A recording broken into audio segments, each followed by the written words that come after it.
Hello, my name's Alexander White, and today I'm going to show you how to use all of the most commonly found controls on a compressor.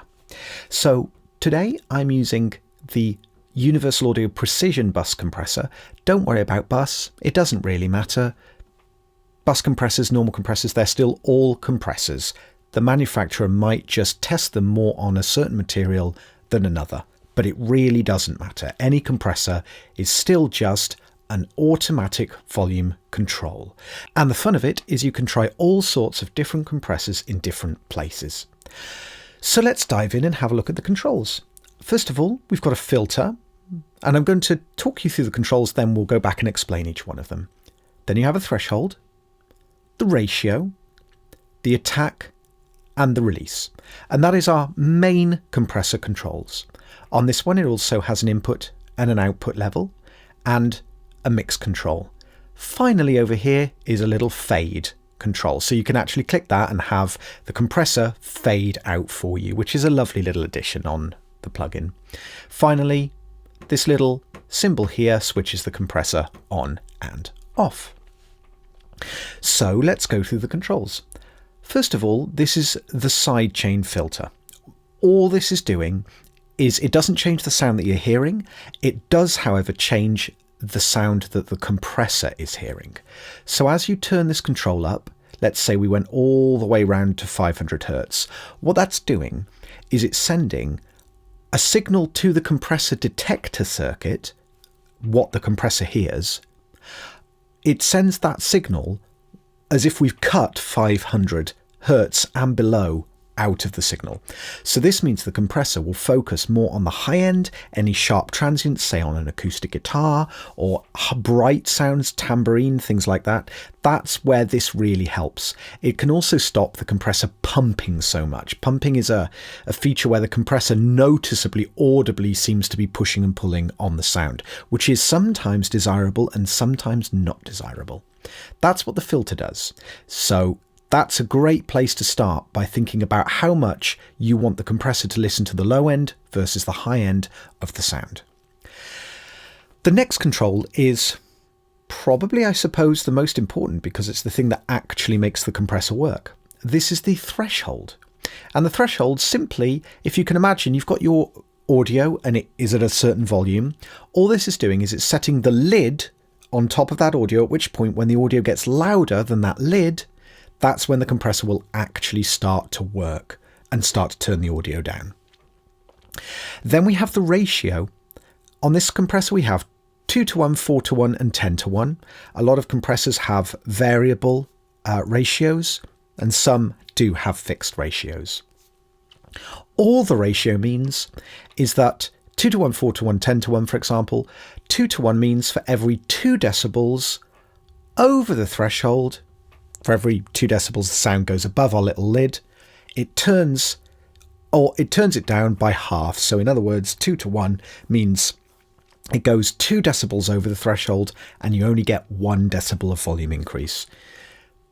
4:1 is quartered, so that is for every 4 decibels over the threshold, it only actually gets 1 decibel louder, and the same with 10:1. 10 decibels over the threshold, only 1 decibel louder. So by the time you've got to 10:1 as a ratio, things are getting very severe. You're really stopping any volume increases at all, really. Then over here, we've got the attack. Now the attack control is a nice, easy one to understand. All it is it's the time it takes for the compressor to reach its compression, its full compression level. So if we have a really fast attack, what happens is the sound goes over the threshold, and if you can imagine, it's a little bit like sliding a fader on a mixing desk. If if the attack is very fast, then what happens is it's like you suddenly quickly turning the volume down as fast as you possibly can. You hear the sound, you hear it's too loud, you grab the fader and as quickly you drag it down really, really fast. That is what the attack time is all about. When you make it slow, it's like you're being more casual with the volume control. You turn it down much slower. So it would be a little bit more like, you hear the sounds a bit loud, so you get the fader and you drag it down a little slowly. So that can be a softer way of approaching changing the volume. If you don't feel like you need to absolutely clamp down on it straight away, you just want some leveling, some soft sort of leveling control, some almost truly like an automatic fader, set the attack time longer. Now, when we're dealing with compressors, because the benefit of a compressor over a fader is that it works in milliseconds. It's much faster than a human being can work at on the fader, and it obviously can hear the audio straight away and react straight away. So we're still only talking 30 milliseconds. We are still talking tiny amounts of time before the compressor will reach the point at which it's compressing to its fullest as far as the audio is dictating that it should do. The next control is the release time, and this is exactly the same as the attack time, but in reverse. So this is telling the compressor how long to take over returning the compressor back to its original gain. So let's say you grab your fader and you lower the fader. You know, it's fairly slow, so you've got a slow attack time. But then when you notice, you're listening to the audio and you notice that actually the sound is kind of okay now. I actually need to turn the volume up. The release time is how slowly you'd start to bring that fader back up. So with the release time on a compressor, you can actually take quite a long time over it. This one goes up to 1 second, 1.2 seconds. And that means it's actually quite a long time. It slowly brings the volume back to unity gain, the amount of with no gain reduction happening, so long as there's no more audio going over the threshold. So that's really great, again, for soft, gentle leveling. If you know that you've got a piece of audio which is fluctuating quite a lot, but you don't want to slam down into it hard, you want to make it sound more like perhaps a human being is gently riding that fader up and down, cool, make the release time longer. Finally, on this one, there's an auto release, which the compressor simply uses some algorithms to determine how long it should make the release time at any given moment. The fade, again, just to recap, you just select how long you want the fade. This goes from, 1 second up to 60 seconds. Then you simply just click the button and it starts to fade. Now, the mix control is another control that you see on compressors, which is fairly important. That is to be able to blend the tone of the compressor in and out. So let's say you're compressing, you like the sound of the compressor, but you think it's a little bit too aggressive. You've tried playing with these controls and you just can't quite find a nice balance. It's either not compressing enough or it's compressing enough, but you can hear it. You can hear that compression. Use the mix control. That simply is a blend between how much the compressor is doing versus the original signal. So let's have a quick look at some audio. So here's an acoustic guitar. And let me make sure the compressor is at max threshold so it won't do anything. And let's have a quick listen to this acoustic guitar.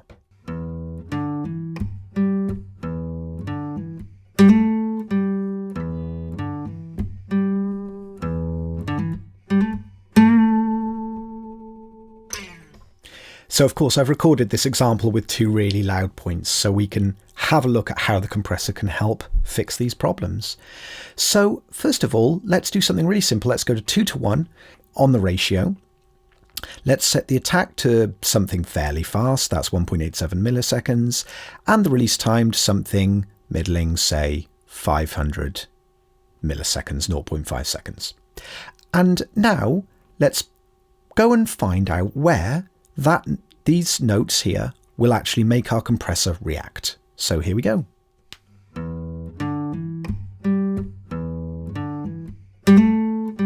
Okay, so no reaction yet. Let's bring the threshold down. Okay, can you see this meter down here? That is the start of our compressor working.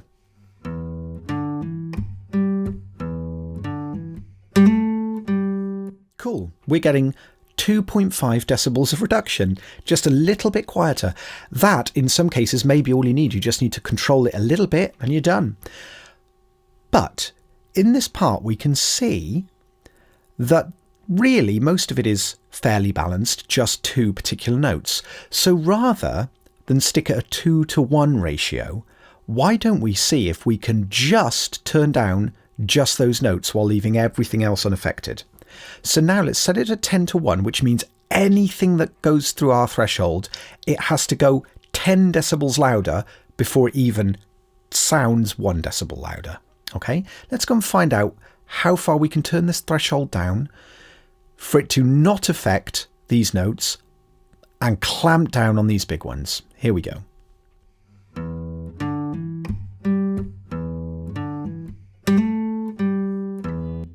All right, that's really cool. Let's watch again.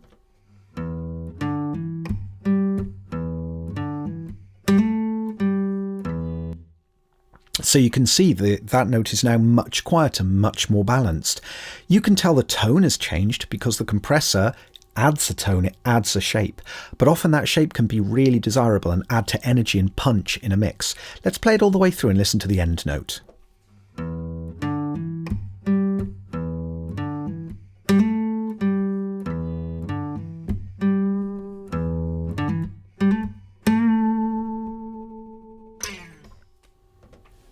So actually it's handling both quite well. In a mix, that would stop those notes really jumping out and being irritating. What happens if we try a 4 to 1 ratio? Let's see if we can really hear much difference. Now, the thing you'll notice straight away is down here, we are actually getting compression on the quieter notes where we weren't on 10 to 1. And that's because if you look at the threshold control over here, when I change from 4 to 1 to 10 to 1, you notice it actually changes the threshold. And that's because when you're using lower ratios, you probably need to dig deeper down into the audio. So you can see at 2 to 1, even though my control is set in the same place, it's actually, the threshold is down at -30. I set it at 10 to 1. It's out now at -15. So when we change the ratio, watch out for this on compressors. You might need to rebalance your threshold. So let's rebalance the threshold so we're not affecting these quiet bits, but we're just affecting the loud bit.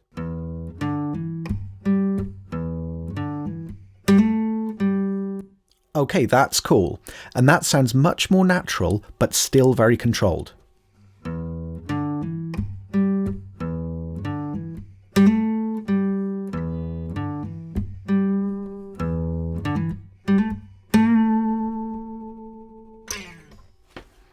So playing with the ratio is one of the most important parts of a compressor, to be able to determine how texturally the compressor is going to change the tone of your notes.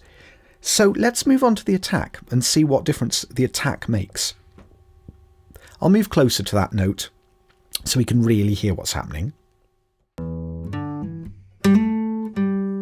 Okay, here it is again. Let's open the attack time completely and watch how much reduction we get.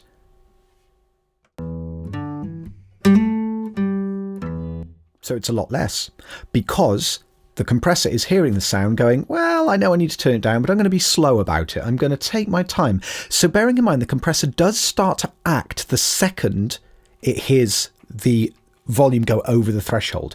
It isn't, I think, what some people think the attack time does, which is sit and does nothing for 32 milliseconds. No, it's not. It starts to compress, but it just takes 32 milliseconds over sliding its hand down on its on the imaginary volume fader that we're using. So you can imagine it hears the loud sound and goes, oh, I better start compressing. But by the time 32 milliseconds has gone past, that initial note's energy is less. In other words, there's less of it over the threshold, which means it's going to compress less, which is why you see less gain reduction. So here we go. But what happens if we restore this threshold so we're seeing about 4 to 6 decibels of gain reduction like we were when the attack time was much faster?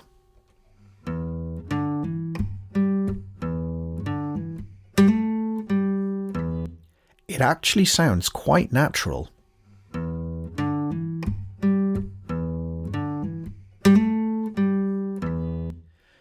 Even though I think, if we have a look, on the quieter notes, we are actually getting a slight bit of compression, because in order to make that have as much reduction with a longer attack time, we actually have to dig in deeper so we end up compressing some of the quiet part. That isn't a problem. There's no harm in compressing the quiet section a little bit. This is the benefit of playing with compressors and trying different things with compressors to see what gives you the most natural sound. Here it is again.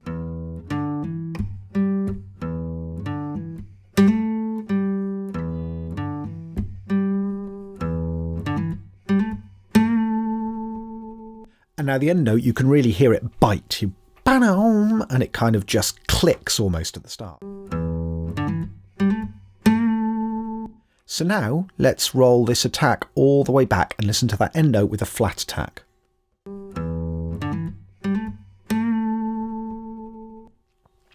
So it's a little bit more stamped upon. It's pushed back. Interestingly, when you use a fast attack time, it can make a part soften up in the mix. It can push it back into the mix because there aren't transients flying out into your face. So it can be really good to make something go a bit sort of flat. If you need something to behave itself in a mix, fast attack times are really good for that. But even then, you can still hear we get a little bit of a click at the start. And that is simply because there is still a tiny little bit of time that it takes the compressor to react. 0.1 milliseconds with this compressor. And this is where a limiter can be really helpful. Sometimes it's great to start off with a limiter, but that's a little outside of the topic for today. So the release time, let's go and have a little look at the release time. Let's wind the attack open a little more. Go back to the start and see what we're getting compression-wise.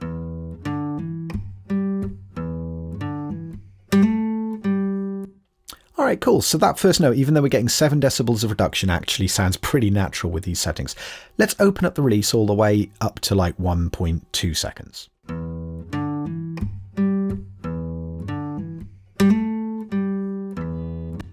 Okay, if you watch the reduction meter, it's really obvious what's happening.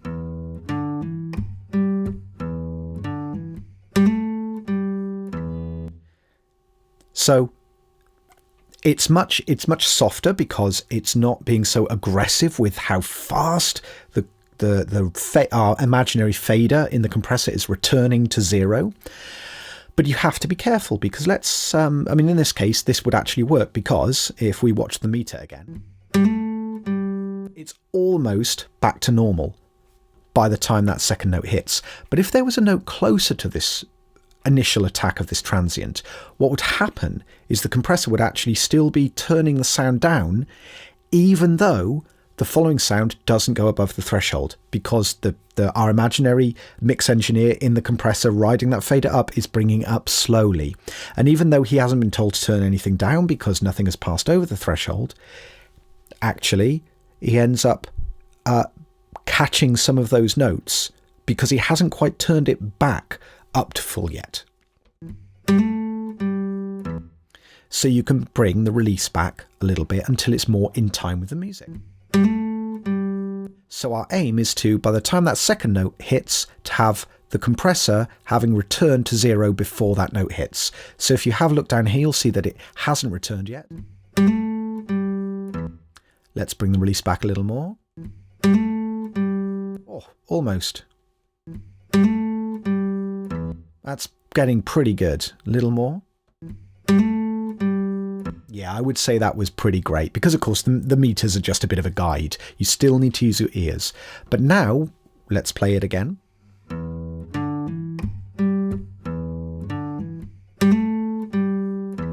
And you can hear that note after that big one isn't affected anymore. It sounds clear, and we've captured the energy of that sound without affecting the following note.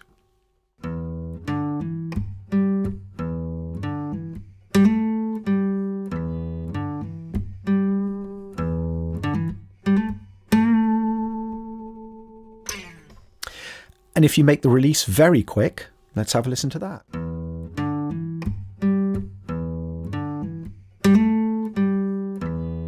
In this case, it sounds about the same. You could get away with a fast release on that, so it just gets the attack of the note, and then immediately our imaginary fader flies straight back to 0. So that's the release, the attack, the ratio, the threshold.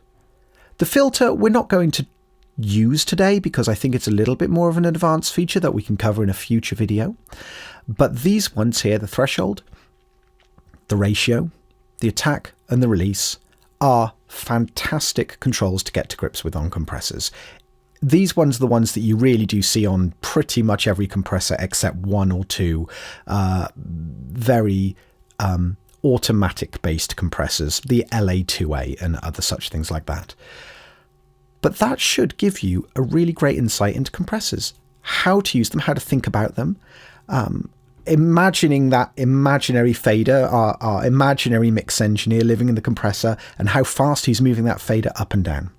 There are some other things that compressors do, like you can make them distort by having an attack and release that's too fast, which can sometimes be a cool desirable effect. Again, slightly out of the scope of this video, but something that is interesting and to watch out for when you're setting these things up, because it can be tempting. Just think, well, I'll set a super fast attack, super fast release, and then surely everything is going to be kind of controlled in the best possible way. I start to compress really quickly and immediately the volume comes back. Well, the problem is, because we're dealing with working in milliseconds, that is so fast that our ears start to hear those volume changes as distortions. So they can actually sound a little too aggressive on some material. So you still always have to think about the material you're working on and check the attack, check the release, check the ratio, try different things, see what sounds the most natural or the most aggressive, if that's the kind of sound you're after. Well, thank you so much for watching. I hope this has been really helpful.